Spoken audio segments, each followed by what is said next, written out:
And we're back, part 14, and we had a really long discussion last episode, which you may have chosen to skip. It almost clocked in at a half hour, and for reference, the video was only about 6 minutes and 42 seconds of actual footage.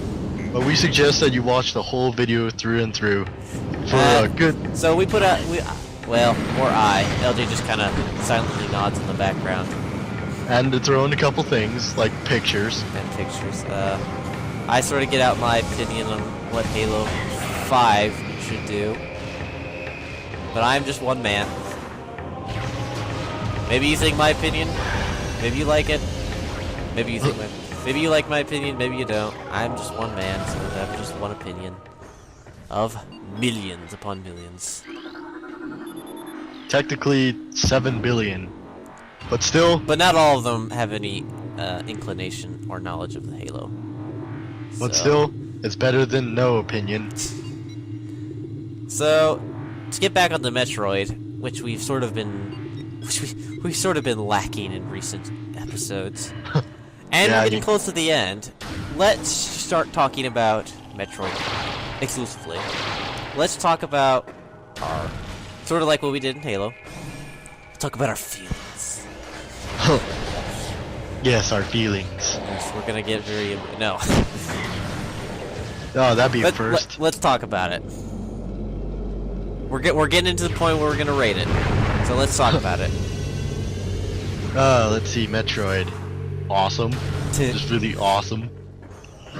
So we both played this game as well, sort of the thing we try to do. Yes.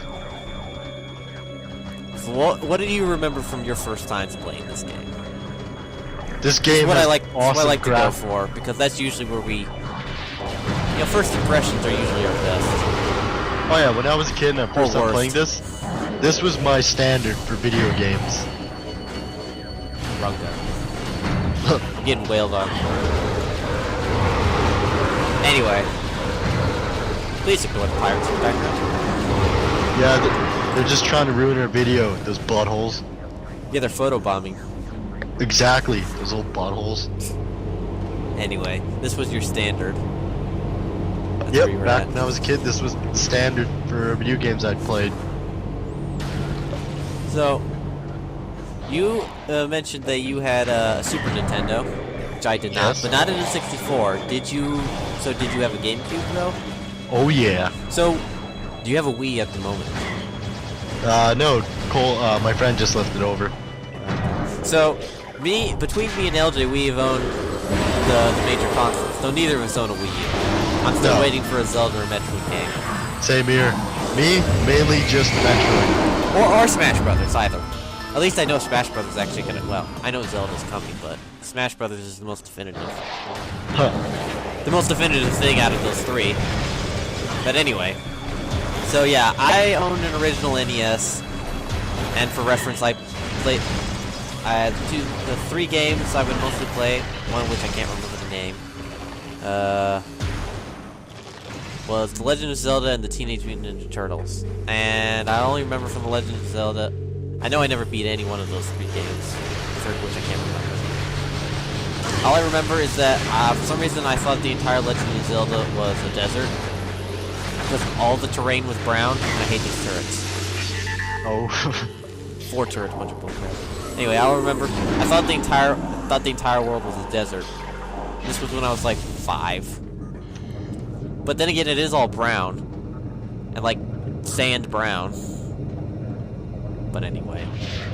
So I owned an NES, but then not a Super Nintendo. LJ owned a Super Nintendo, but not an N64, which I owned. I didn't own a GameCube, but LJ did. And I own a Wii, but he doesn't. So, we alternate, apparently. Apparently. But now we're, eventually we'll both get a Wii U. We'll catch up. I love it how the Metroid just completely suck out the life of Space Pirates. So, quick Metroid diversion from lore. Yes. I don't know if it was for balance sake, because you encounter Metroids before you can acquire the Ice Beam, but even though Metroid lore states that ice is pretty much necessary to kill Metroids, that they're pretty much unstoppable without cold weapons. Or explosions. Well, that's just the thing. It's usually the cold weapons, then you burst them when they're frozen solid, but the only game where that's completely required is Metroid Original and Zero Mission. Yeah. I don't remember for Super Metroid 2, but I don't think so. I haven't played Super Metroid for a while. I think it might have also been Super Metroid. But none of the primes, and granted there were no Metroid enemies other than the Omega Metroid boss at the end. Yeah. But also not required in Metroid 2. The adulter forms, that's not a word, Mature. yeah, the mature forms of the Metroid, all their forms just required missiles into their weak point. Not being frozen beforehand, from what I remember reading, because I've never played that one. Yeah, it was mainly just just missiles. So, sort of an interesting thing. They sort of say, oh well, if they could, which they use several times in the fiction, you know, especially in one particular case. Yes. If Metroid developed an immunity to cold through usually gene splicing or genetic augmentation, either way, that they would be invincible. In fact, the pirate logs even state so in this game. Pirates, you're so smart when you're not just dumping things on creatures. But, yeah, I mean, perhaps we can chalk that up to gameplay design. Yeah. I don't know. Anyway. So, just talk about anything about Metroid Prime. Your experiences with it that you want, then I'll go. My experiences back when I was a kid, yeah, this was my standard. And man, these graphics were amazing when I was a kid. Like comparing it to friggin' Oh yeah, I remember the very first episode. Sorry to interrupt again. Remember the very first episode I said I thought maybe it would be even better than Halo 2's. I now remember what I was thinking. Personally, I believe, and this is my opinion. Personally, I believe the environmental design, especially like for instance the walls and textures on walls, the detail that they have, yeah, is far superior than Halo 2's. Oh yeah, same with the faces. Except for Prime 2's. Prime 2 Samus looks funky. But Prime 1? Well, yeah, let's not not count the human face in Prime 2. That's to do with the Uncanny Valley. They tried too hard and it reached that Uncanny Valley. Should I include a Wikipedia link for that, in case people don't know what I'm referring to? Yeah, Metroid Prime 1, I think the Samus face in Prime 1 looks the best. Though, if you notice, I think the one reason they were able to do that in Prime, technically have graphics superior than a more powerful console that was on a game that was 2 years later.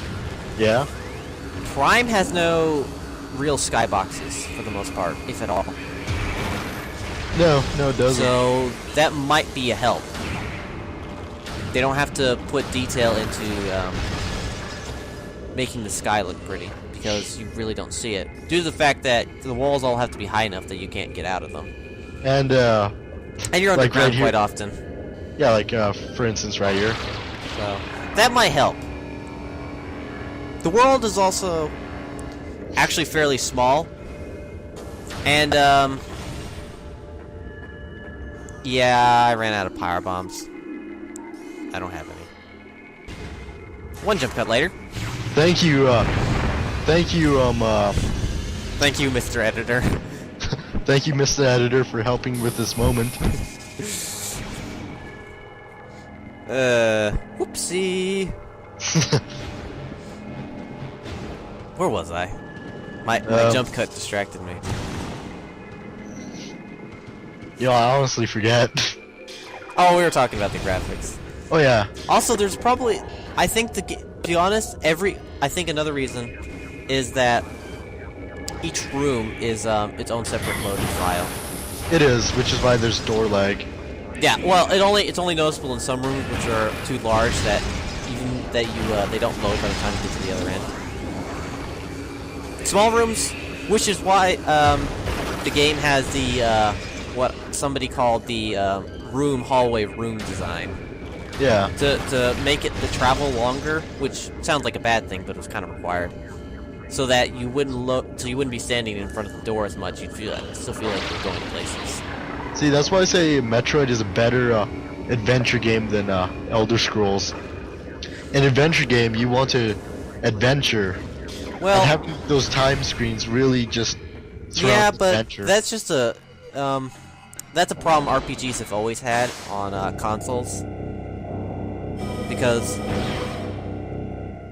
the processors tend to be a lot slower than the computer, so it takes a lot longer to load. Yeah. And especially, I don't know how fast it is on disc on computer, but gosh, when I downloaded KOTOR 2 on Steam, man, that thing loads so fast. Oh yeah, it's so much better. I'd probably have trouble going back to KOTOR 2. And I think that's one thing that didn't help me. I played the first Elder Scrolls game I played was Morrowind. Not Morrowind. Oh, sorry. Yeah. Oblivion. Oblivion. Yes, I got into the series very late, and then I tried Skyrim, and well, first of all, I couldn't get into it as much. Oh, plasma tumors. Oh, you couldn't get into Skyrim either? I couldn't get into Skyrim as much, and maybe I was just burnt out. Like, no, I only have the energy to do one of those kind of RPGs. I don't think it was that. And one of those things is that I felt the loading times were just far too long. I mean, Oblivion had that problem too, obviously, but I guess I was able to deal with it one time. Well, the thing is, like, I think it was because Oblivion still had the Elder Scrolls charm, which Skyrim is more of a... Well, one thing I also like to point out is the NPCs in Elder Scrolls have never been pretty looking. Yeah. And Skyrim's too visually detailed that everybody just looks too ugly now. See, that's the thing about Skyrim. One thing about Skyrim. These are just our opinion, though. This thing. Oh no, our opinion is fucked. No, we're not. We're not that bold. No, well, I might be, but. Well, LJ, you're LJ. Oh, I know. Anyway. And for people who are... We talked a little about Metroid Prime, but oops. Oh yeah, for Skyrim, yeah, the loading time is ridiculous. Like one time, actually, main reason why I stopped playing Skyrim is because I can't load past this one point. Like I go through a door. That would be a problem. It is. I go through one point of the game. Oh yeah, we're about to end this episode. I figured. Okay, we're getting late in night where we are, folks. But I think we'll do one more episode. Yeah. Not that you particularly care, because who knows when you'll be watching this. Oh yeah, and I keep going through one door at one point, and I'm always stuck on the same loading screen, staring at the same chicken, just for the game to freeze. Staring at that same chicken. Maybe it was a cuckoo. It's a curse. But those damn... I knew I shouldn't have hurt those cuckoos. Whatever.